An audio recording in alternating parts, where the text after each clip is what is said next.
Hey guys, I want to make a quick video for you. This may be a two-part video. I may splice the videos together. I haven't decided yet. But it's time to do a little bit of grinder maintenance on my no-weld grinder sander. And what we're going to try to do tonight is replace the ceramic glass Platen liner that I've had on my flat Platen for some time now. It is starting to show some minor signs of wear, as you can see around these rub marks, where it's starting to dish out just a little bit. I also have a very small chip on the outside corner, which you really can almost not even see, but it does kind of magnify itself when grinding. And just overall, it's kind of getting a little bit worn out. I could probably use it for some time more, but I figure why bother for as cheap as these things are, at least over the amount of time and grinding that you get with them.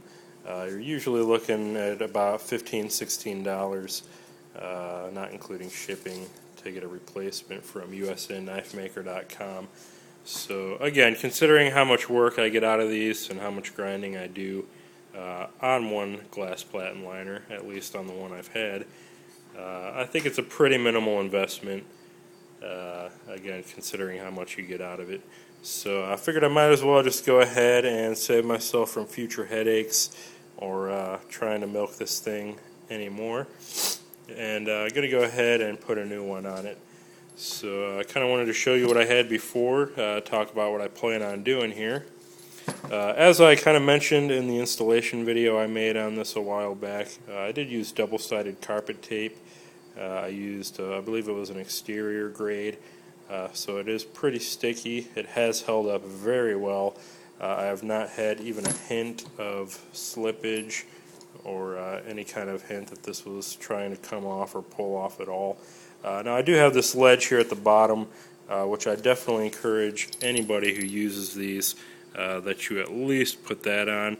And if I did have this to do differently, I would go ahead and make this the same width as the Platen. Due to the square edges, I don't think it's going to pose a problem, but that's just a little bit of an added degree of safety if I were to widen that out.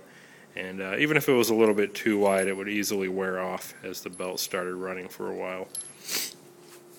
So that's one thing I would change. But what I'm going to try to do is take this off as carefully as I can, maybe even save it, as I'm sure the other side's still pretty good and pretty flat. So if I can have maybe a backup, that probably wouldn't be a bad idea. We'll see if maybe I can heat this off or even use some acetone or some other kind of solvent to maybe drip in behind here. Try to peel that off a little bit at a time.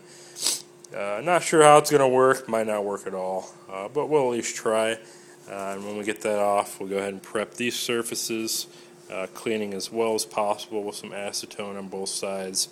Get a piece of tape on this piece, a separate piece on this piece so we can distribute the pressure, get a real nice stick to that and to that, and then we'll put the pieces together. So should be pretty straightforward, hopefully relatively headache free. There is one thing I will say that I'm slightly concerned about. I'm not sure how well this will show up, but it looks like these sides are slightly angled. And you may be able to see that on the camera. Really didn't get a very good cut, I don't think, on the sides of this when they ran it through the tile saw or whatever they used. So there is maybe like a 10 or 12 degree angle, maybe a little bit more from the face of this. On the right side it's running that way, and being parallel on the left side it's running that way. Hopefully that doesn't pose any issues with my plunge lines. It does seem to have a pretty even and a very minor 45 degree chamfer on the tops going all the way around. So hopefully that kind of offsets any angle change on the sides, and with the added thickness of the belt and the relatively thin plunge lines I need, maybe that won't be an issue. Plus, I think as my belt folds over, it doesn't quite match those angles anyway. It's quite a bit shallower. So, counting on that not being a problem. If it is, I'll just have to order another one, maybe request that the sides be cut a little better. But we'll see how it goes. I'm going to put it on anyway. The next thing I'm going to try to do is take this one off. So stay tuned for the update. I'm not sure if I'll show anything in between prepping and sticking the pieces, but I will show you the finished product and kind of make a note on whether it was easy or hard. So stay tuned. We'll see what happens. Alright, I figured we'd do a mid-process update. Started trying to get this off and maybe splitting the tape on the edges with a razor blade, getting some acetone in there. And it really wasn't working as well as I thought. It immediately started kind of chipping as I ran the knife down the sides. So I figured I'd just be better off to save myself some time and headache, especially considering I probably would have got all the way down to the end before I busted it. But I figured I'd just kind of break it off of there. So I gave it a couple quick wraps with something hard like a box end wrench, and kind of hit it on the ground a little bit too. It immediately started breaking, and I can just kind of peel that off, chip it off with a screwdriver or a knife. But I just did want to show you kind of how badly this stuff breaks up, even with just a few little hits. I'd really hate to see that slide off of there and go in between the belt and my wheels when my sander's running at about 1700 RPM. So I just figured I'd show you that. Some pretty nasty stuff, very sharp, very jagged edges. You definitely want to wear your safety glasses, and I should probably put some gloves on. But just wanted to show you guys what that looked like when it breaks.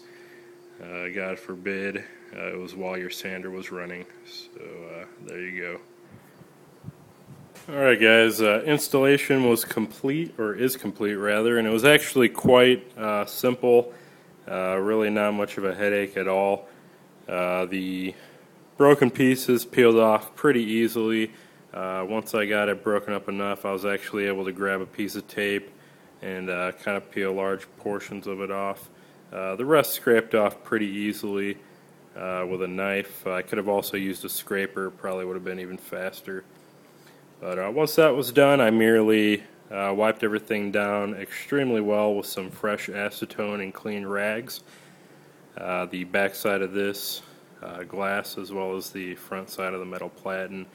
I then cut some pieces of tape to fit, placed those on very carefully, smoothed them out, and I applied quite a bit of pressure just to get an even stick all the way around. I wanted to make sure that both pieces of tape were on the respective pieces as well as possible. And once I was satisfied with that, I peeled the protective backing off each piece of tape and then stuck the two together, and made sure to apply a good even pressure all the way down, as well as getting the bottom corner as tight to that lip as possible, just to make sure that it's not going to be sliding down or moving anytime soon. So I'm going to go ahead and probably try to get a little bit of work done on some knives, maybe see how this new Platen works, make sure I can break it in a little bit and not have to worry about it wiggling or moving out of place. But there you go. I know I didn't show a whole lot of detail, just kind of talked through the steps a little bit. But it was very easy, very straightforward with the double stick tape, much more so than had I used some JB Weld or epoxy. Probably would have had to rebuild the whole thing from scratch, and that could have easily taken me a couple of hours, not including the extra material cost. All this cost me was a new Platen and a couple pieces of tape. So very easy, very straightforward. Definitely recommend it. Just got to be a little bit extra careful since you are dealing with tape and not more adhesive epoxy. But so far so good. Like I said, I've been using this grinder for several hours with the taped Platen, several months, even hours of grinding per session. And I know other makers who have used it for years with good success. So as long as you're careful, double check things on a fairly regular basis, shouldn't have any problems, especially with that lower ledge to protect. Be good to go.